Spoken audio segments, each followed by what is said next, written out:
Então, amados, nas últimas aulas a gente tem visto a aliança abrâmica. E a aliança abrâmica envolve terra e descendência. Tá? Ela é uma aliança incondicional, né? Ela é uma aliança incondicional e eterna. Ou seja, ela só termina quando tiver o seu total cumprimento, tá? Bom, visto isso, nós vamos passar, para a gente não se alongar muito, a gente vai passar, né, para a aliança davídica, tá bom? O restante do que tem aqui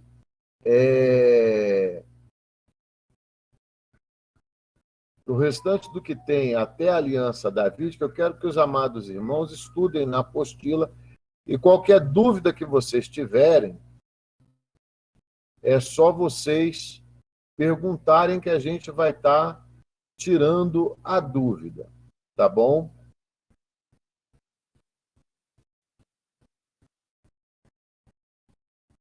Uma coisa que eu gostaria de deixar clara é que a igreja não é Israel, tá bom?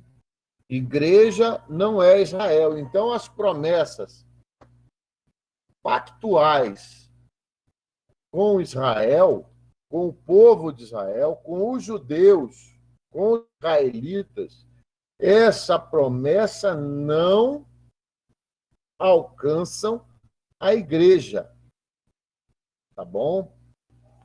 Nós temos as promessas pactuais e para um povo, que é o povo de Israel, e nós temos as promessas universais. Nela nós somos abrangidos, tá? Então, lembrando que a igreja não é Israel,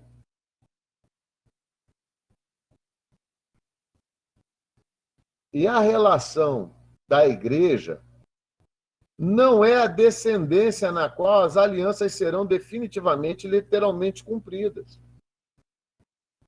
É importante examinar a relação com o plano total das alianças. Qualquer que seja a relação entre igreja e promessa, baseia-se não no nascimento físico, mas num novo nascimento, tá bom?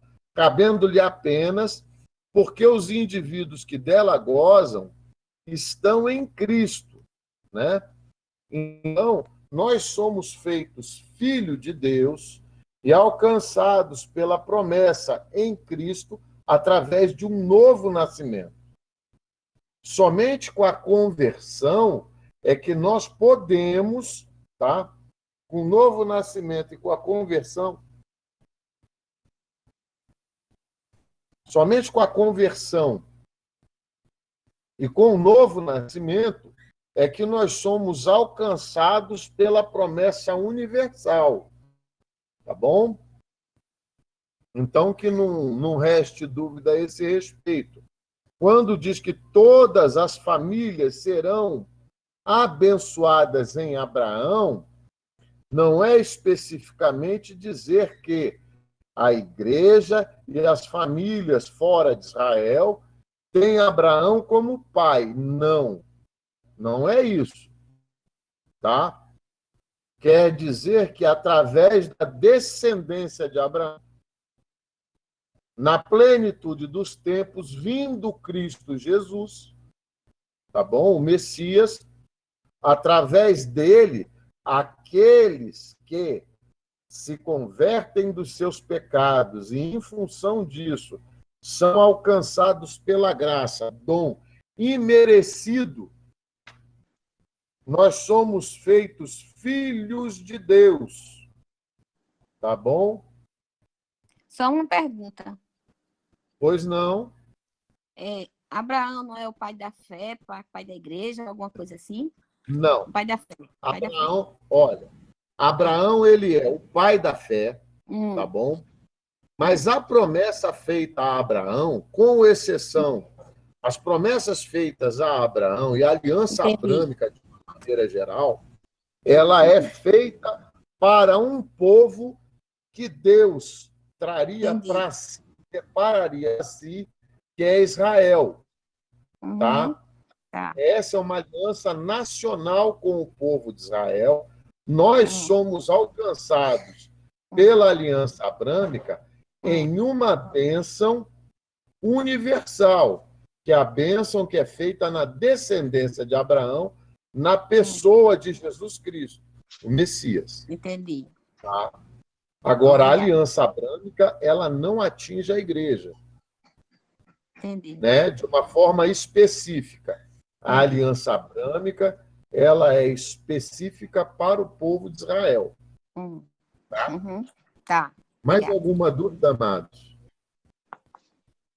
Queridos, a hora de tirar as dúvidas para a gente poder entender escatologia agora, tá? Porque depois a gente agora está na papinha. Daqui a pouco vai entrar o mocotó, a buchada, entendeu? Aquela mão de vaca gostosa, né? Misericórdia. É só comida pesada depois, tá? Nós estamos na papinha ainda, tá bom? Tá bom. Parece difícil, mas não é não. Segundo a visão que nós defendemos, que é a visão pré-milenarista, dispensacionalista, tá? A aliança abrâmica ainda não está totalmente cumprida, tá bom? Isso tem que ficar bem claro.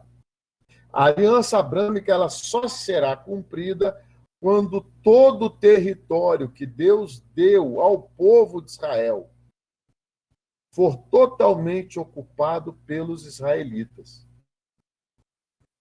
Tá? Então, já os amilenaristas, eles acham que em algum momento, durante o reinado de Salomão, né, a aliança abrâmica foi cumprida. Mas nós temos que não. Porque como se trata de uma aliança eterna, né, como se trata de uma aliança eterna, a condição do cumprimento pertence a Deus, porque ela é incondicional. Abraão já fez a parte dele, a descendência de Abraão, para herdar essa terra, não precisava nem obedecer, nem fazer qualquer outra coisa. Porque a condição para o estabelecimento da aliança foi que Abraão saísse de sua terra, da terra da sua parentela, e fosse para uma terra que Deus mostraria a ele. E Abraão fez isso. Cumprindo a parte de Abraão, agora compete a Deus cumprir a parte incondicional dessa aliança. Tá bom? E essa aliança ainda não está totalmente cumprida. Tá? Então, nós vamos passar agora algumas outras considerações. Uma dúvida. Pois não. Para completar o que a irmã falou. Então, no caso, Abraão, ele não é pai da fé, não é nosso pai da fé, não é isso?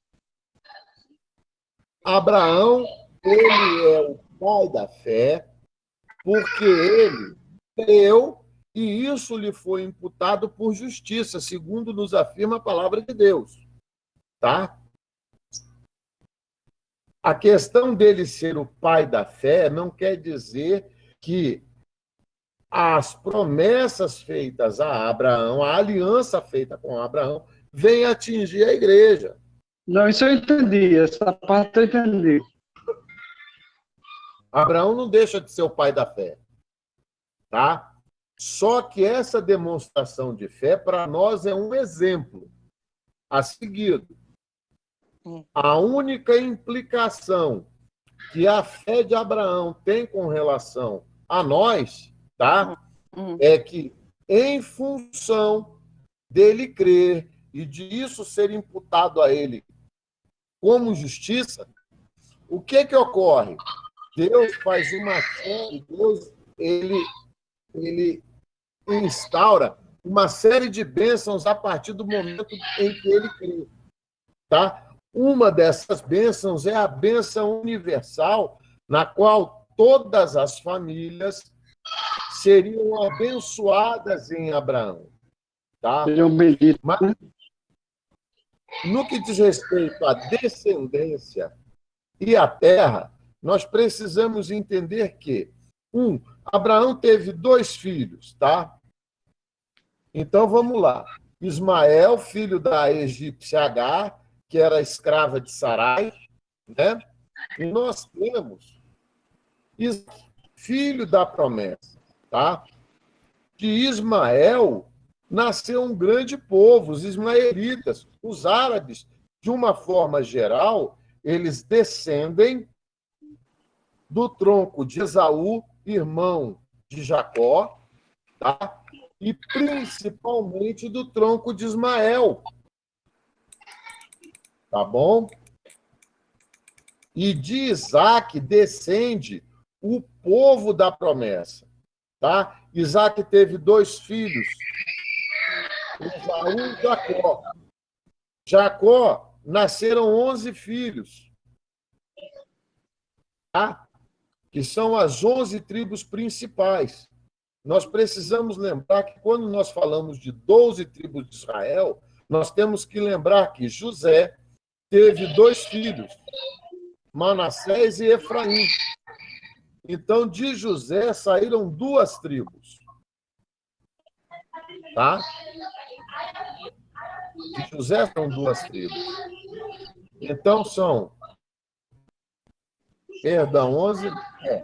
Seriam 11 tribos iniciais, mas como de José formou-se 2 ramos, e José não é patriarca de tribos, são seus filhos, Manassés e Efraim, então Israel tem 12 tribos, sendo que 2 pertencem aos filhos de José. E as outras 10 são os irmãos de José. Tá?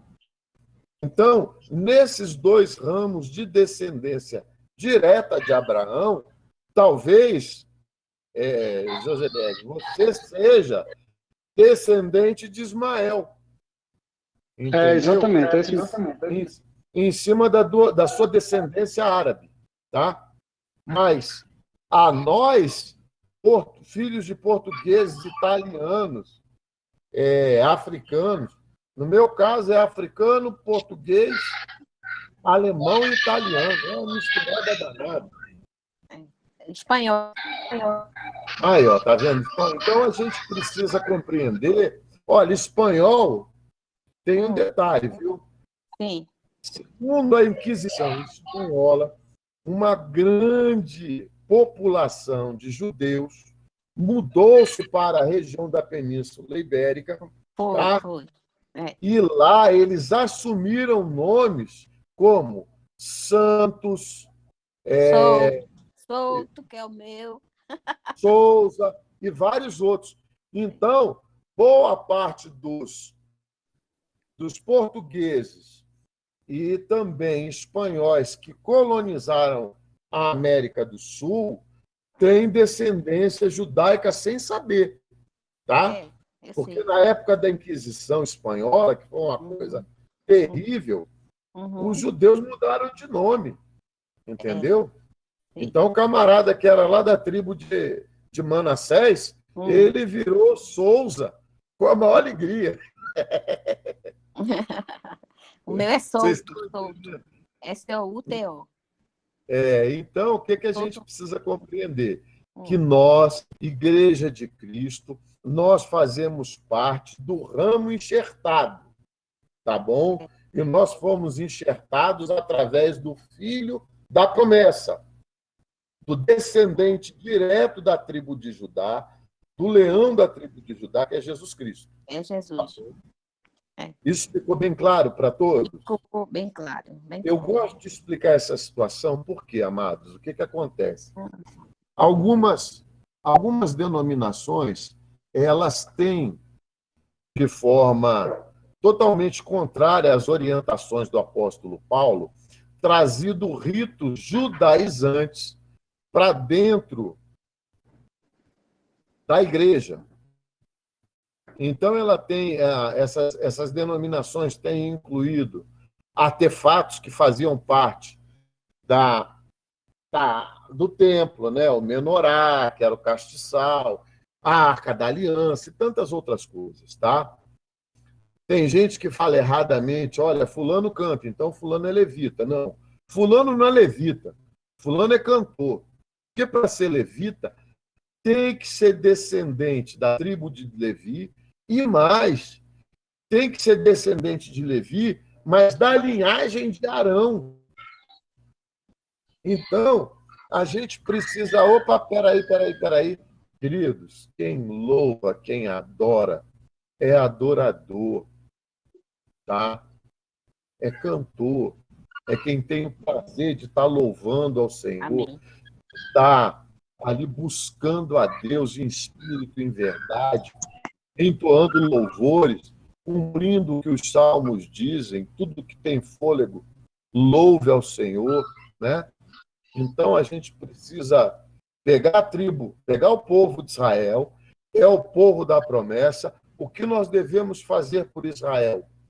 Israel é uma nação rica, porque essa é uma das promessas de Deus para aquele povo, tá bom? E a nós só cabe orar por Israel. Só orar, né? Davi, depois vamos diminuir aquela televisão. Então, amados, mais alguma dúvida? Eu entendi, pastor. Josberg. Berg. Tudo certo, pastor. Entendi. Eu entendi. Bom, nós vamos entrar agora na aliança davídica, tá? Então, a aliança davídica, para a gente entender, no Antigo Testamento nós temos 3 Que página alianças. que é, professor? Que página que 51. 51. Ah, 51, obrigada. 52, tá? A gente vai para o 52 agora. Página 52. Mas eu quero que vocês ouçam atentamente o que eu vou trazer para vocês, que é para a gente poder compreender isso aqui. No Antigo Testamento, nós temos 3 alianças incondicionais e eternas, tá? Quais são essas alianças incondicionais e eternas? A aliança abrâmica, a aliança davídica e a aliança palestina, tá? Nós vamos ver as 3. Agora nós vamos ver a davídica. Nós vamos ver também, mais tarde, a aliança condicionada, que é a aliança mosaica, tá? Por que a aliança mosaica ela é condicionada? Porque Deus entregou ao povo de Israel, ao povo que ele retirou da escravidão, através de Moisés, que era profeta, tá bom? Amados, a gente precisa fazer uma diferenciação. Moisés era profeta. Sacerdote foi levantado a Arão, seu irmão, que era o irmão mais velho, primogênito, tá? E sua linhagem. Linhagem de quem? De Moisés? Não, a linhagem de Arão. Gerson, filho de Moisés, não foi ungido sacerdote, tá? Então a gente precisa ter essa compreensão, tá bom?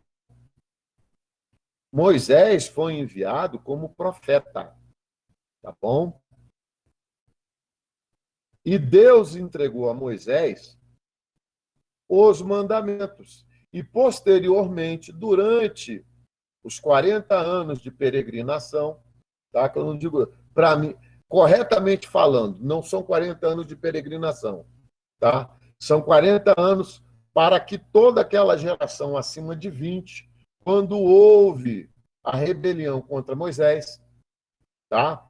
Lá no Vale de Escol, né?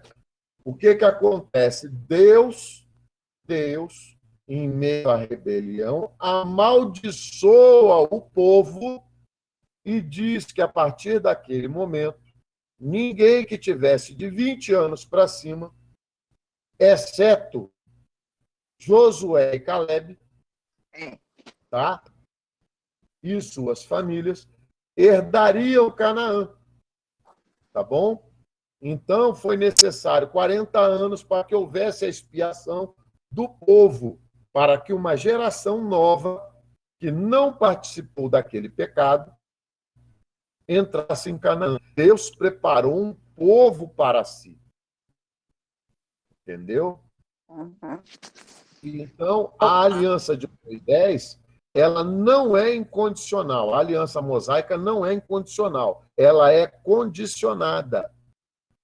E uma das condições dessa aliança, desse pacto de Deus com o povo de Israel, era a obediência integral à vontade e às leis. Tá? Toda vez que o povo pecava e se afastava de Deus, Deus mandava praga, peste, guerra e escravidão. Tá bom? Amém? Amém. Todos compreendemos isso? Amém. Então, quando a gente for olhar para a aliança mosaica, ou seja, a partir do momento em que Josué assume o comando do povo de Israel e entra em Canaã, o que acontece a partir daí? Nós vemos a história do povo hebreu, tá, sendo contada. Esses fatos constantes da aliança mosaica, da história do povo de Israel, são um relato do que aquele povo viveu e quais foram os motivos de todos os acontecimentos com aquele povo. E isso é para a igreja de hoje? Não. Tá? Não é para a igreja de hoje. A vida da igreja, ela inicia no momento em que Jesus Cristo é assunto aos céus, tá? E determina que os discípulos e todos os seus seguidores fossem para Jerusalém e aguardassem em oração o revestimento do poder, a descida do Espírito Santo. Amém? Então, a história da igreja, ela inicia em Atos dos Apóstolos, capítulo 1. Tá? Se encerra o ministério messiânico de Cristo e se inicia a era da igreja primitiva, a igreja de Cristo, não essa que está hoje aí. Tá bom? Então, continuando agora para a gente entender, tá, a aliança Davi. Davi notou o disparate entre a sua habitação e o palácio real em Jerusalém, e a habitação da Arca do Senhor, um tipo de tenda, né? Está descrito lá em 2 Samuel, capítulo 7, versículos 1 e 2. Então, Davi, de forma equivocada, tá? Davi, de forma equivocada, atabalhoada, totalmente fora dos princípios de Deus, ele resolve ir lá e tirar a arca da onde ela estava. Pois bem, o que acontece, amados? Nosso Deus é um Deus de princípios. E quando ele estabelece um princípio, esse princípio tem que ser observado na sua inteireza, tá? Se Deus estabeleceu que eram os sacerdotes, todos da tribo de Levi e da linhagem de Arão, que iriam servir ao Senhor, nenhum outro servil podia chegar perto da Arca da Aliança. Né? Então, o que acontece? Davi era um camarada atabalhoado. Davi era um camarada que fazia as coisas no afã de agradar a Deus. Mas, querendo agradar a Deus, ele pisava no montão de vezes. Tá? Davi era um guerreiro. E quando o Senhor fala para Davi, olha, eu não vou permitir que você faça o templo, porque você tem sangue nas mãos, Deus não se referia ao fato de Davi ser um guerreiro. Tá? Que isso fique bem claro para os irmãos. O sangue que Deus fala é o sangue de Urias. Tá bom? E não fique dúvida em ninguém. Deus perdoa o pecado, mas não isenta o pecador das consequências do pecado.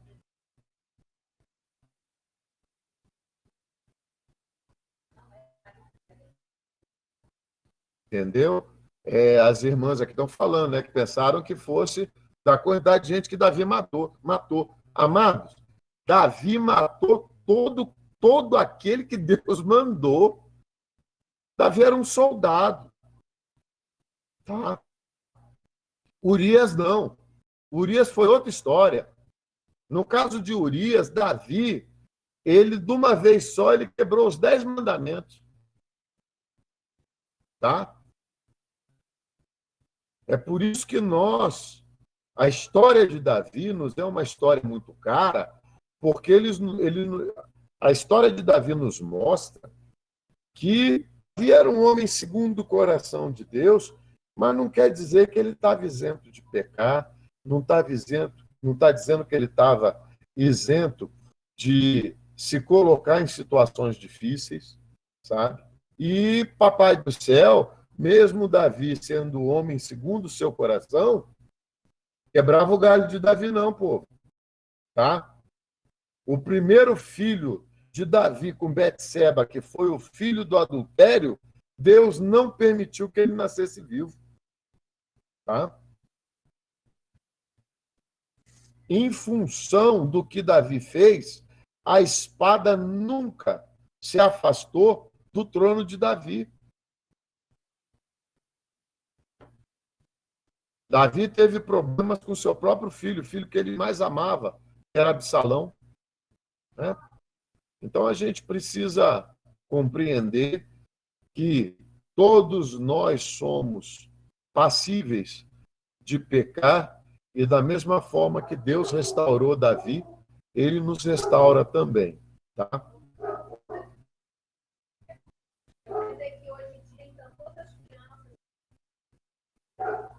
Calma aí. Vamos lá.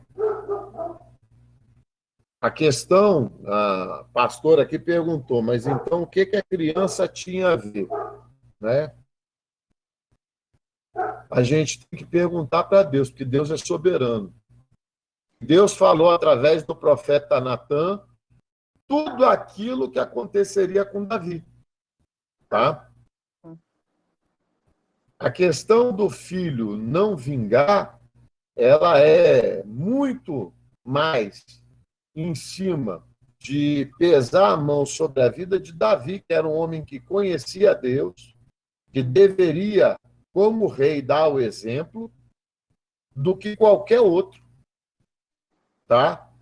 Se um servo adultera, é pecado contra a santidade. Tá? Davi não pecou só contra a santidade de Deus. Davi também pecou contra a autoridade de Deus. Porque Davi tinha tudo que ele queria à sua disposição. Para que tocar na mulher de um servo dele? Né? Então, você tem Pastor certa... Vitor, o irmão Luiz fez uma pergunta no chat. Pode Pois ler? não, pode ler sim. Ele pergunta o seguinte: o que levou Davi a ser um homem segundo o coração de Deus? Essa aí é fácil, hein? Essa é Adorador. fácil. Essa é fácil. Vou explicar para vocês.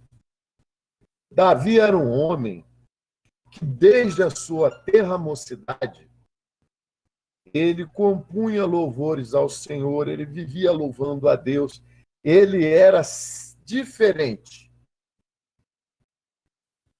Davi tinha um coração no reino de Deus. Davi era um filho obediente. Então, Davi foi um exemplo de filho, um exemplo de jovem, tá? E Davi tinha um coração também diferente.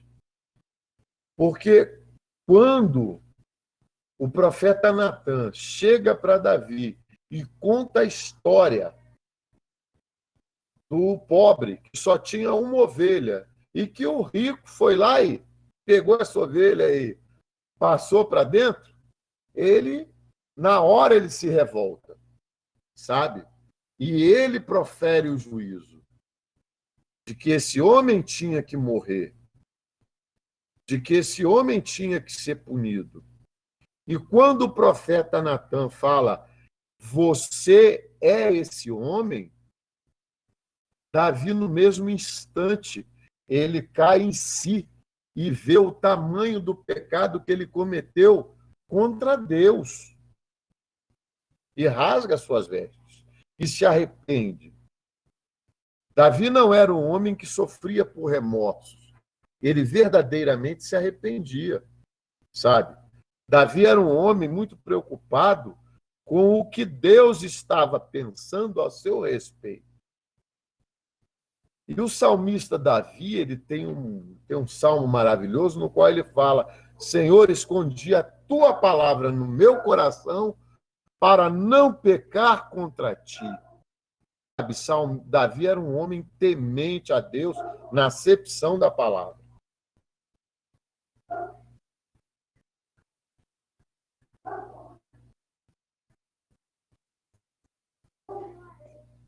Então, amados, era essa situação que fazia Davi ser diferente.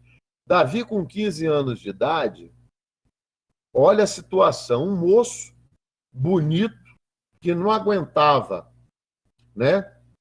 Não aguentava, com a armadura de um soldado, ao ver Golias, tá?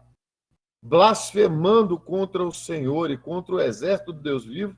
O que Davi fala no meio daquele monte de homem de guerra? O que farão vós a este incircunciso filisteu que ofende os exércitos do Deus vivo?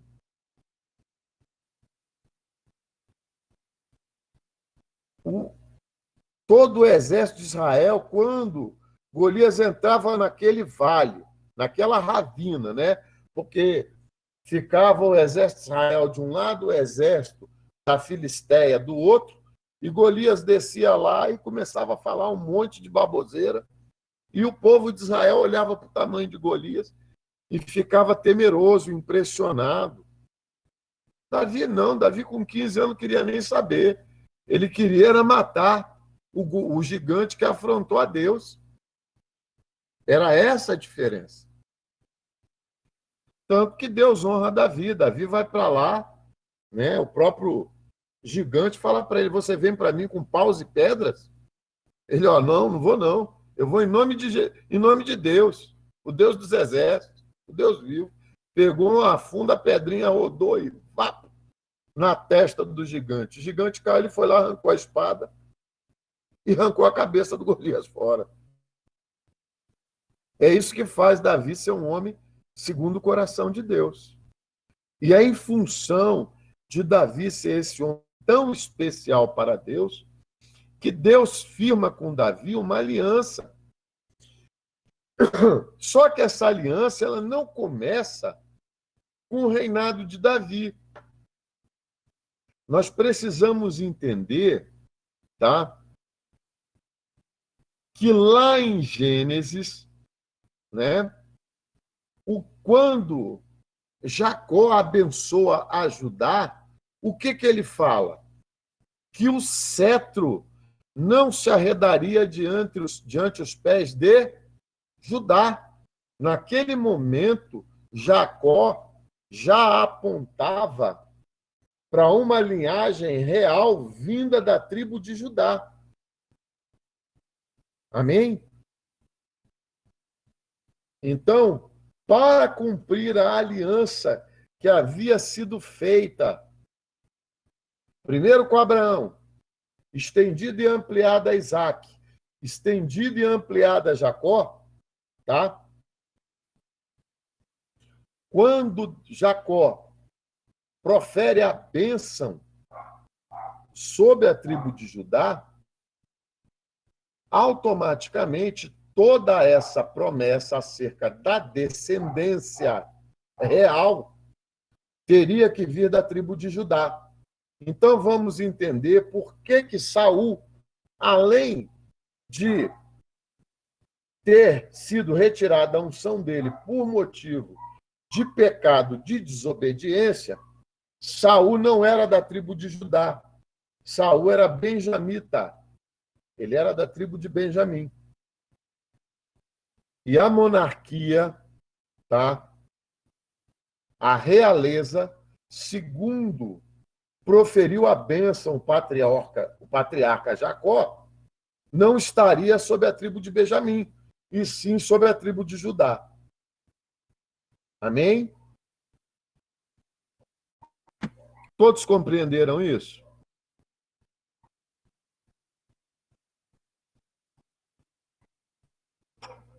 Cafezinho, cafezinho? Então, amados, sendo assim, a aliança davídica também não substituiu a abrâmica, mas se soma a ela no que tange a liderança política de Israel. Se a aliança abrâmica previu reis em Gênesis 17, do 6 ao 16, vindos da tribo de Judá, que é o que eu acabei de falar para vocês, a aliança do Senhor com Davi identificou a linhagem davídica. Então, amados, vamos compreender. Até a deposição do rei Zedequias, quando Nabucodonosor invade Israel, tá? Até a deposição de Zedequias, a linhagem era davídica. Pós-exílio, não haverá mais essa linhagem davídica até a restauração do reinado milenar de Cristo. Amém?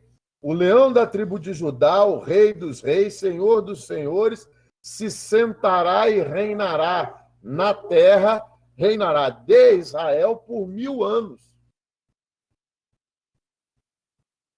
Somente durante o reinado milenar de Cristo é que a aliança abrâmica será totalmente cumprida. E a aliança davídica totalmente cumprida. Tá? A dinastia, a linhagem davídica como a dinastia específica pela qual o reino israelita seria dirigido. O que há de marcante nessa promessa é a duração desse reinado, pois seria perpétuo, assim como a posse da terra prometida a Abraão. Amados, o que acontece? As alianças abrâmicas e davídicas são eternas e perpétuas. Tá? Para que a aliança davídica, que é uma aliança incondicional, também seja cumprida, há necessidade que o leão da tribo de Judá reine. Ou seja, Jesus Cristo virá. Quando ele vier, primeiro haverá a primeira ressurreição dos mortos, quase que simultaneamente a igreja será arrebatada, nós teremos os nossos corpos transformados, ou seja, glorificados. Aqueles irmãos que dormem no Senhor, que por qualquer motivo não tenham mais o seu corpo físico plantado no chão, receberão novos corpos, tá? Incorruptíveis, assim como incorruptível é o corpo do nosso Senhor e Salvador Jesus Cristo. A palavra de Deus nos afirma que o Senhor é o primeiro de muitos irmãos, tá? Ele é a primícia, ele é o primogênito, tá bom? Então nós temos na aliança davídica e na aliança abrâmica alianças incondicionais, eternas e perpétuas, tá?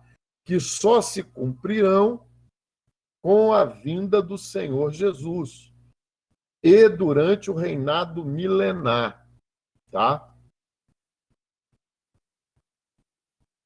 A recusa divina de receber de Davi a construção do templo, isso só ocorreu no reinado de Salomão, filho de Davi.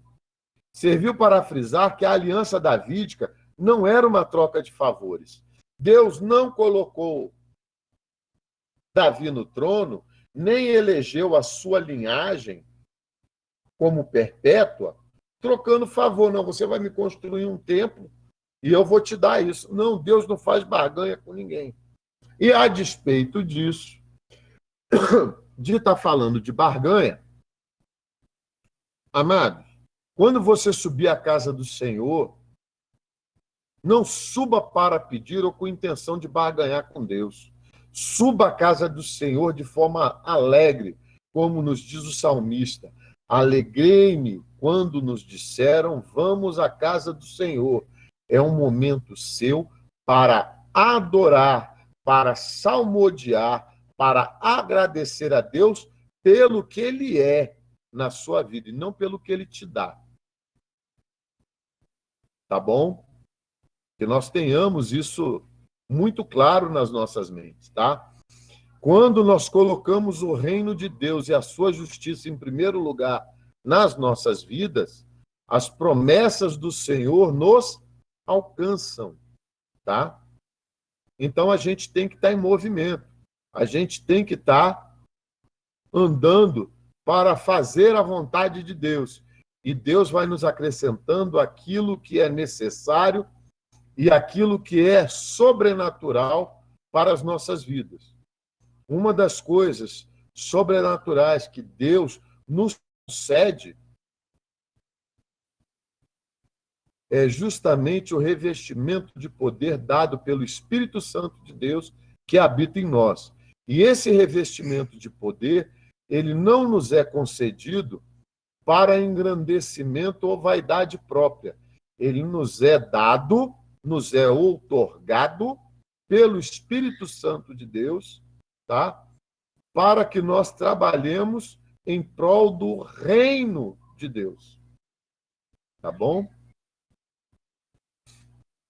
Assim, depois de dizer, te farei uma casa, Deus continuou, quando teus dias se cumprirem e descansares com os teus pais, então farei levantar depois de ti o teu descendente, que procederá de ti, e estabelecerei o seu reino. Este edificará uma casa ao meu nome, e eu estabelecerei para sempre o trono do seu reino. Tá? Quando Deus diz que vai estabelecer para sempre o trono do reino do descendente, ele não está falando de Salomão. Ele fala de quem? Ele fala de Jesus, o leão da tribo de Judá. Tá? Todos entenderam? Uhum. Certamente a parte menos importante desse trecho é a que mais chama atenção. Este edificará uma casa ao meu nome. Então, esse não é o centro dessa aliança. Tá? Deus mesmo frisou a verdade de que ele nunca habitou em uma casa entre os israelitas. mas sempre andou entre eles no tabernáculo. Está lá em 2 Samuel, capítulo 7, versículo 6. Apesar disso, o filho de Davi realizaria esse empreendimento que Davi desejou. Se o templo não era o centro da aliança, qual era? Qual dos irmãos aí pode me dizer?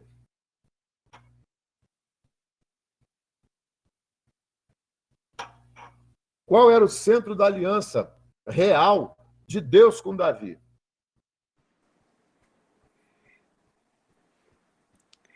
Na vinda de Jesus? Pronto, irmã querida. É isso. É isso mesmo. O centro da aliança era o estabelecimento do reino, do descendente. Porque Jesus veio da linhagem de Davi, né? Jesus é o leão da tribo de Judá. Né? Entendi. Então a gente precisa compreender que o centro da aliança davídica não é a construção de um templo, porque Deus não habita em casas feitas por mão de homens. O que o Senhor fala? Que a habitação dele é nos altos céus e as nuvens são o estrado dos seus pés.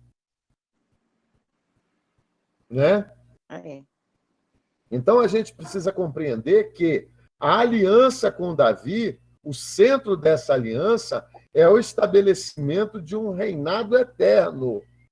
E esse reinado eterno, ele tem o seu alvo em Jesus Cristo. Tá? Essa é uma garantia incondicional de um trono perpétuo da linhagem davídica. Tá bom?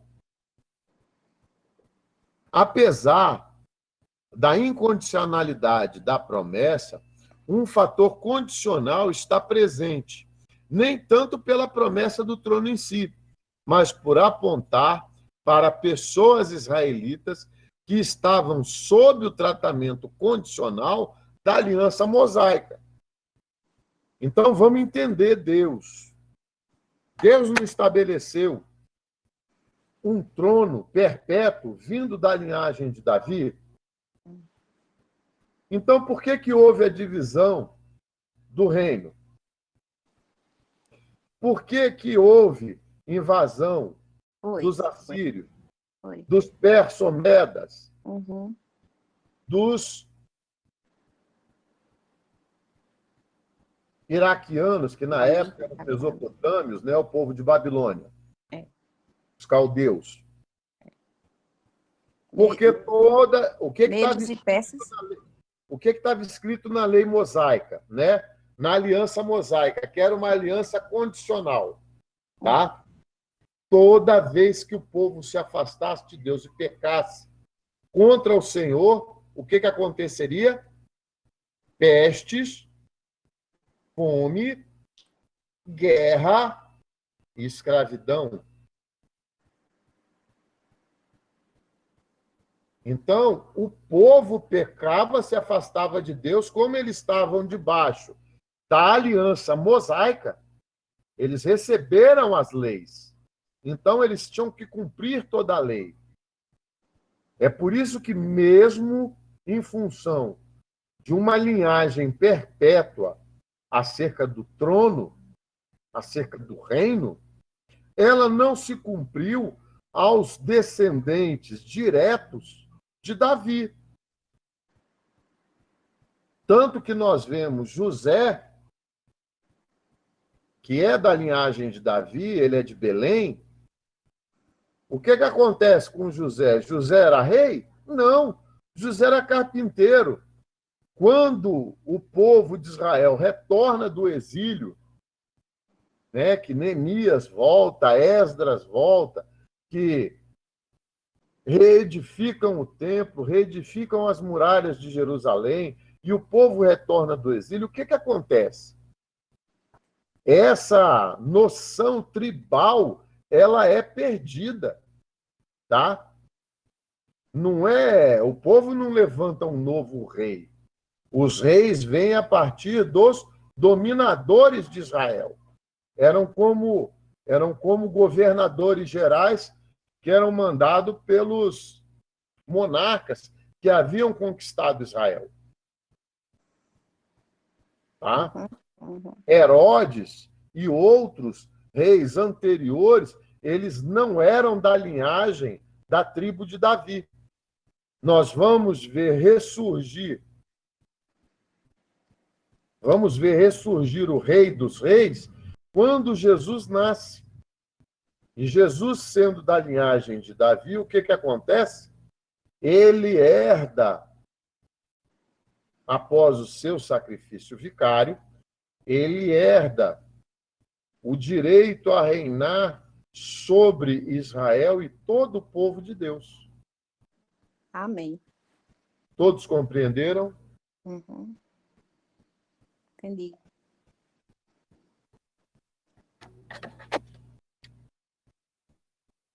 Entretanto, apesar do tratamento condicional da aliança mosaica, o benefício da aliança davídica, a garantia do trono perpétuo, jamais seria esquecido ou rejeitado, pelo que Deus garante na sequência. Mas a minha misericórdia não se apartará dele, como a retirei de Saul, a quem tirei de diante de ti. Porém, a tua casa e o teu reino serão firmados para sempre diante de ti. Teu trono será estabelecido para sempre. 2 Samuel, capítulo 7, versículos 15 e 16. Esta é a garantia de que, até o final,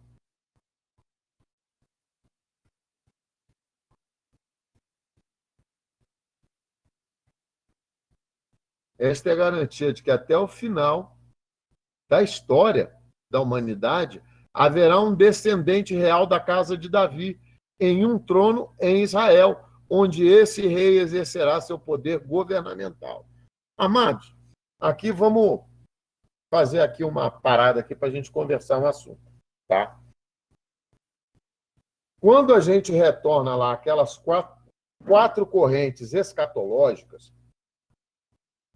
vejamos quais. A milenarista,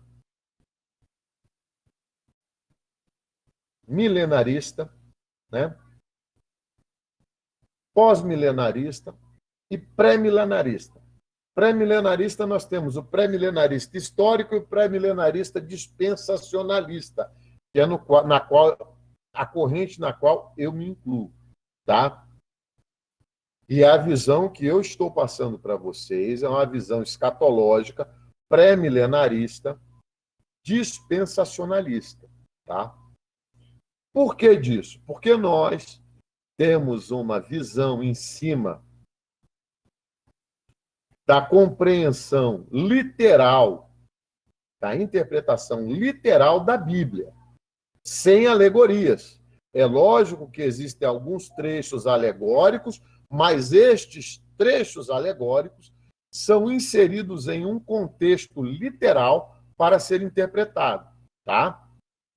O pastor Osimar vai explicar isso aí em exegese e hermenêutica, tá bom? Mas o que acontece? Nós temos essa visão, por quê?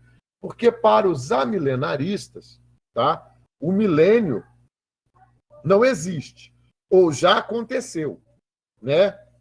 Para os milenaristas, o milênio está acontecendo, entendeu? Então, para os milenaristas, que para mim isso é uma aberração teológica, é dizer que Jesus Cristo está reinando. Amados, não procede, tá? Não procede. Não tem como. Não tem como, eu vou explicar para vocês por quê. Porque durante o reinado milenar de Cristo, Satanás será aprisionado. Tá bom? Se Satanás será aprisionado, nós vamos conviver com o mal na Terra? Não, Não. não. E Ele hoje? vai ser aprisionado por 1000 anos, né? Por 1000 anos. É o tempo que durar o reinado de Cristo na Terra, antes do grande julgamento. Amados, se Satanás vai estar preso, não vai haver mal? O que está acontecendo nos dias de hoje? Só Peste, fome, guerra. Se hoje Deus fosse julgar a humanidade com o mesmo padrão que julgou Sodoma e Gomorra, Não, será que tinha alguém muito vivo? frito. Então, de uma forma muito clara, nós não vivemos o milênio. Tá? Para os amilenaristas, o milênio teve início com o ministério de Cristo. Também não vejo condições disso acontecer. O pós-milênio é mais complicado ainda. Tem uma parte que diz assim, de 1000 passarás, mas de 2 não passarás. Não está se referindo à idade cronológica da Terra. Não, né? Não. Ah, tá. Não está se referindo à idade cronológica da Terra. Não está se referindo ao nosso calendário. Tá? Porque o que acontece é o seguinte. Sim. Um ano, um dia para Deus é como 1000 anos para nós. 1000 anos. E 1000 anos para a gente é como um dia para Deus. Então, é praticamente impossível você chegar a uma conclusão lógica. Tá? Tá. Se vocês tiverem a curiosidade de entrar no cara mais inteligente que tem hoje em dia, que é o tal do Dr. Google, e perguntar para ele, segundo o calendário hebreu, em que ano nós estamos, vocês vão se assustar.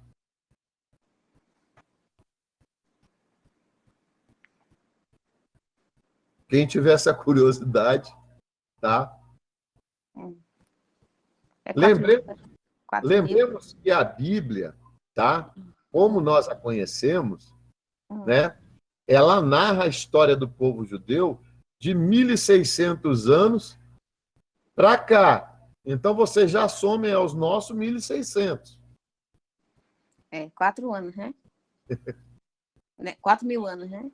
Não, eu ouvi falar que era 5.000 anos. Os judeus comemoram, né? Quantos anos? 5.000 e pouco. 5.780 anos. É mais perto. Por causa dos judeus, né? Que eles têm as festas comemorativas. Não, as festas, olha só. Vamos compreender as festas. Se nós formos lá para o livro de Levíticos, tá? Nós vamos encontrar lá um ordenamento geral acerca de tudo que está previsto na lei, inclusive das festas, tá? Mas não, é porque quando a gente fala do calendário hebreu, a gente tem que lembrar que ele traz um ensinamento de mais de 5.000 anos, é uma cultura antiguíssima. Quando Moisés relata os acontecimentos de Gênesis, tá? O que acontece? Ele traz esses acontecimentos desde a criação do mundo.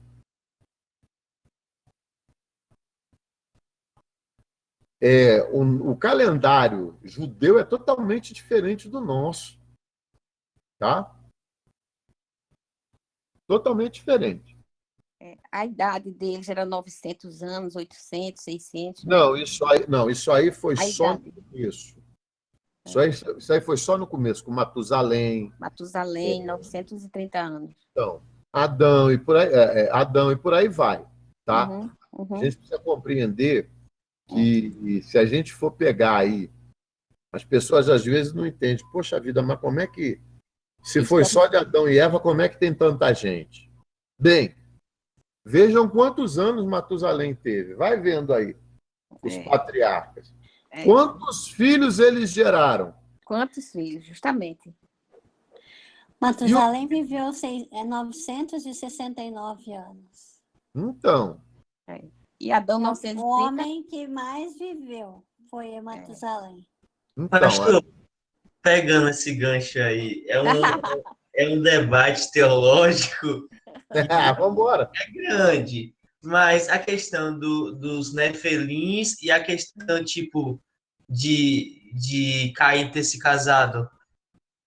Vamos lá. Vamos começar com a questão dos nefelins. Pega a tua apostila de angelologia e dá uma olhada lá. A gente já estudou sobre os néfelins. É por isso que eu falo para vocês, gente, a palavra toda, ela está o quê? Interligada, tá? Interligada,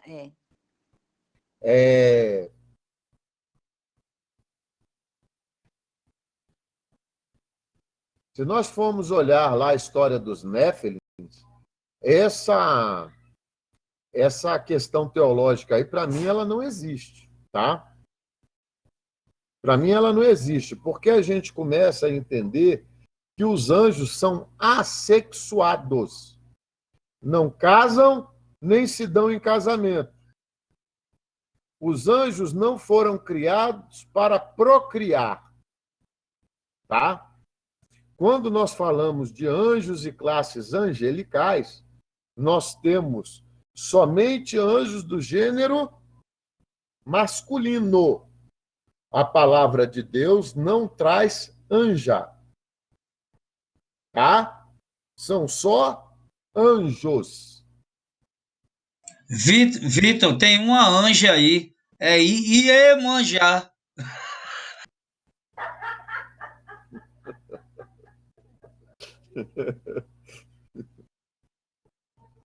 Então, a gente precisa compreender isso. Primeira coisa, nós temos que ir para a questão da criação e ver conforme os anjos foram criados, tá? Então, nós temos lá a apostila de angelologia, vocês já fizeram prova, inclusive teve uma questão da prova sobre esse burburinho teológico, chamemos assim, né, pastor Mário? Outra coisa, amados, a descendência de Sete, né? Dela nasceram gigantes. E os filhos dos homens se refere à descendência de qual filho? De Adão.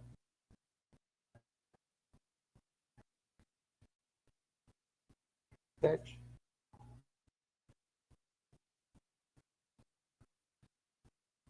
Agora vamos para outra. Que Caim se casa, né?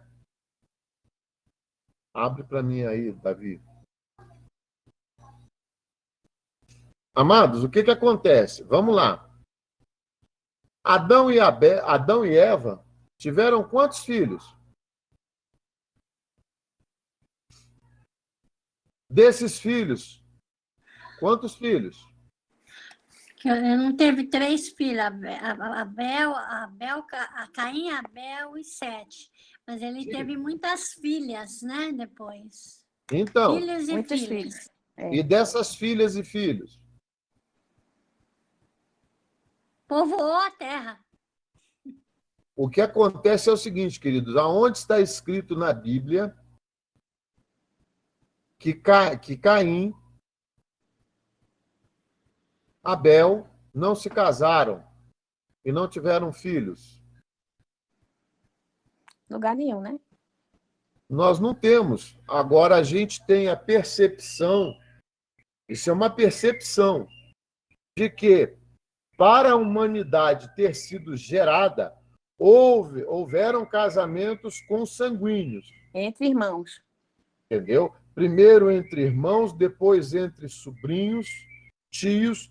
Lembremos que Abraão, quando manda buscar a esposa de Isaac, para a gente poder retornar a uma prática comum àquela época, ele manda buscar a esposa de Isaac aonde? Em Ur dos Caldeus, junto da sua parentela, e Rebeca era prima, como falam aqui em Campo Grande, né? Era É. prima irmã, prima de primeiro grau É, de Isaac. exato. Tá? Então, a gente precisa compreender que esses casamentos consanguíneos, durante várias e várias gerações, geraram muitos filhos. E quando Caim é expulso daquele local e leva uma marca e se casa, em lugar nenhum da palavra está dizendo que ele não se casou com uma aparentada sua, tá? Hum, Então, nós precisamos compreender a palavra de Deus como ela é, entendeu? Não dá para alegorizar. O que faz uma multiplicação dentro da espécie é a reprodução.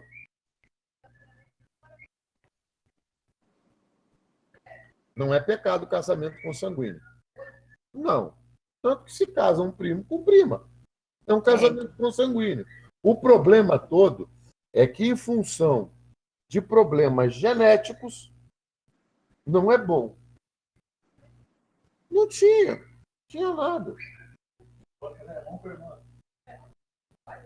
Hoje não mais. É porque antigamente ninguém sabia de nada, né, dessas doenças que dava, esses problemas, ninguém sabia, né? porque Deus eu estava preparando, Não é né, verdade? o povo. creio que todas as coisas, Mas hoje a gente sabe que pode vir com problema, criança. Mas na lei mosaica, Deus não vai proibir o incesto? proibiu. Olha só, gente, vamos lembrar o seguinte. Primeiro teve Adão e Eva, os patriarcas de grande longevidade, certo? Aí o povo esquece do Criador. Confere? Aí vem Noé. Toda aquela população que existiu, o que aconteceu com eles? Morreu todo mundo afogado. Deus separou de novo o povo para si, através de Noé, seus filhos e cunhadas. Seus filhos e noras. Tá? O que volta a acontecer? Casamentos consanguíneos.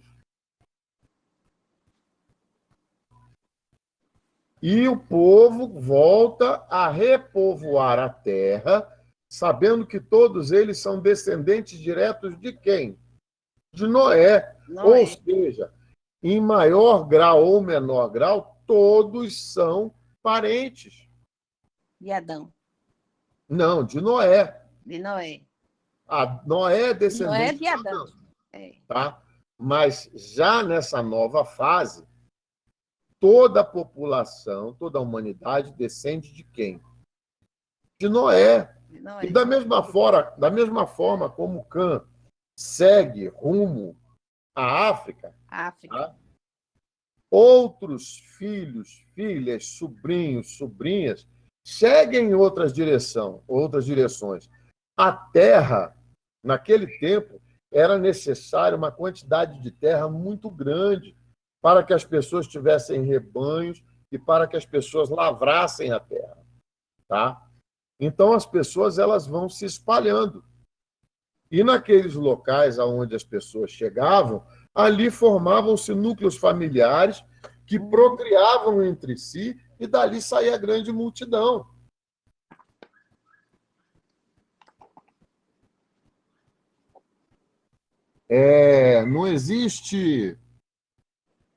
Não existe uma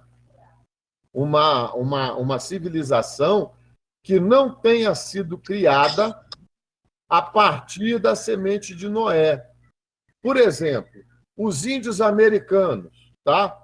Eles atravessaram toda a região asiática, chegaram na Sibéria, tá bom? Lá em cima, entre o Alasca e a Sibéria, existe um estreito, né? De um lado da Rússia fica Vladivostok e do outro lado de cá o Alasca, né? Na antiguidade existia terra sobre aquele local, entendeu? E isso a própria história da humanidade aceita como um motivo de colonização e povoamento das Américas. Tá? A Austrália, o pessoal vai falar, mas e a Austrália, Nova Zelândia? Isso tudo era grudado na Ásia. Era grudado. Tá? Então, a gente precisa compreender que Deus, em sua infinita sabedoria, tá? Ele planejou todas as coisas de forma que a terra toda fosse povoada. E a semente foi a partir de Noé. Tá? E Noé é semente de Adão. Amém? Amém. Todos compreenderam? Uhum. Ficou alguma dúvida? Amados, nós já estouramos o nosso horário. Mas por mim ficaria mais tempo. Eu peço perdão a vocês, tá? Mas na próxima aula eu acho que a gente termina a aliança davídica, tá bom? Davídica, tá. Vocês podem ficar despreocupados, tá? Porque a minha prova de escatologia vai ser a mais difícil. Né? Não, é brincadeira. A prova de escatologia vai ser tranquila como as outras provas que eu fiz, tá? O que eu quero é que vocês entendam essas questões todas, porque isso é muito importante para a gente, quando começar a partir, né, para aquele osso do patinho com charque, entendeu? A gente não ter dúvida nesses princípios aqui atrás, tá? Iago, você entendeu a questão dos Néfilins? Iago? Sim, obrigado. Olha, amados, a questão dos Néfilins vai estar lá na nota de aula de angelologia.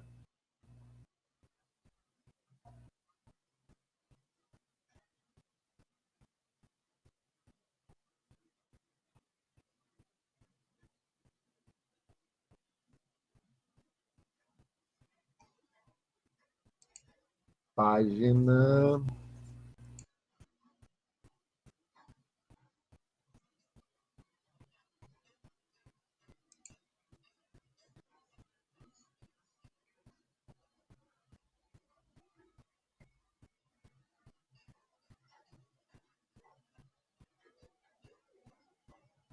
Já estou abrindo aqui para falar para vocês sobre a página.